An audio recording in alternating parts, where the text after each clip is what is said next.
Would you say that you're a confident person? Or maybe you want to be more confident? In today's video, I'm going to talk about 4 different types of self-confidence. That's today's topic. Welcome to Ask the Resume Lady, Engineering Edition, your channel for career advice on resumes, interviews, negotiations, and more.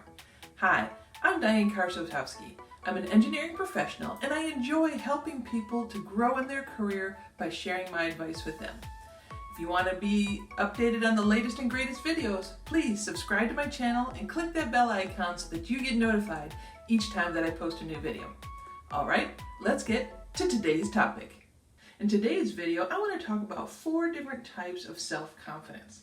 And before I get to the types, I want to share with you a quote that I came across. It says, "Women who are confident in their abilities are more likely to succeed than those who lack confidence, even though the latter may be much more competent and talented and industrious." And now that was from Joyce Brothers, a psychologist, and through all the research she's done. So I found that very interesting, and I assume this also applies to men. But what we can take away from this is the importance of self-confidence. Our confidence tends to come from our internal beliefs of, what we believe in ourselves.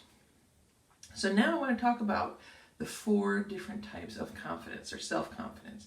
Number 1, unfounded or baseless confidence. And what I mean about that, think of cocky arrogance. I'm sure you've met somebody that's like this. What this is you tend to be confident when perhaps you shouldn't be. It stems from overestimating your abilities, think you can take on anything, or maybe even underestimating the magnitude of that task that you're going up against. What this leads to is potentially high-risk decision-making, which if it's for yourself, it's one thing, but if you're making decisions for many and it's high risk, it might not always end out the best way. So if you find yourself having this sort of confidence, what I suggest is just seek out some honest feedback from someone and say, hey, I think I can do this, but what do you see as my true abilities and my true level of what I can do and what I can't do? All right, so now, number 2, pseudo confidence. What do I mean by that?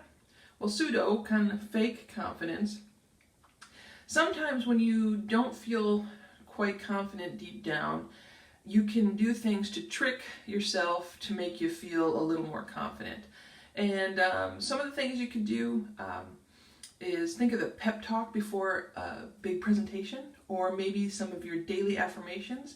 Those are the type of things you can do to trick yourself to be prepared for that event, whatever it is. Something to consider is this pseudo-confidence is great to be used as like a catalyst to get something going.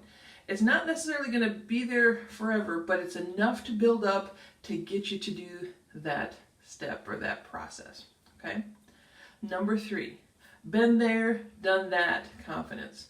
What I mean by that is when you go into something, you're probably lacking a little confidence, but the more you do it, the better you get, the more your confidence builds. So once you've done it, some of the doubts of this activity lessen, and the more you do it, those doubts eventually go away. Example, you're using a new software system. You're kind of clunky at first trying to get around because you don't know where the menus are, or the buttons, or maybe the keyboard shortcuts, but the more you do it, the smoother it becomes, you get more confident in your abilities. And think about it, down the road, a couple months even, you're using that software, and maybe you're even listening to a podcast, or maybe you're having a conversation with a coworker. You can do those other activities because now your confidence of running that software has almost become autopilot. Okay, so you get super confident the more you've done it. So there's that. All right, number 4, practice makes perfect confidence. And what I mean by this is, think of this one as the belief that if I work consistently with passion, in time I will achieve my goal. Yes. So to go from beginner to expert and then going and becoming confident in that situation. And the key here is time. It takes time. But your confidence in yourself comes from, you know that by putting in that effort, in time it'll come. That's where that confidence comes from. Sometimes it's easy to see on TV or social media what looks to be these people that are just overnight successes and they're super confident with what they're doing. But come to find out, it didn't happen overnight. They've put in countless hours of effort to hone their craft, make it look smooth, and for them to make it look confident, to walk and talk with confidence. It takes time. So I bet if you were to talk to any of those people, they'd say, I've been doing this for years. And again, so on this one, the focus here is time. It takes time. Now, because it takes time, it's probably easy to feel like, you know what, I've been persistent, but I'm running out of steam. I need something to keep me going. Well, here's a little trick to keep you going. Anytime you find yourself doubting yourself, throw in the word yet at the end of your phrase. Here are a couple examples to show you how you can use yet at the end of your phrases.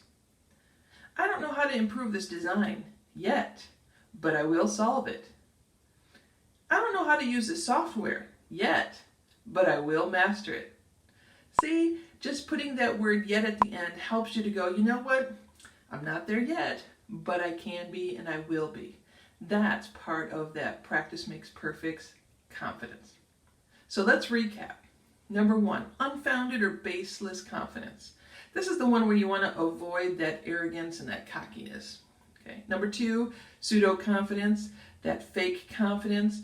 This is the one you can use as a catalyst to get you going. Number 3, been there, done that. This one you kind of want to watch for. Sometimes you can get complacent because, well, I've already done that, and that can easily turn into stagnation, and then you will stop improving. So watch for that. And number 4, practice makes perfect confidence. Remember, this is the one you put in the effort and give it time. I hope you found value in today's video. If you did, please drop a comment in the section below.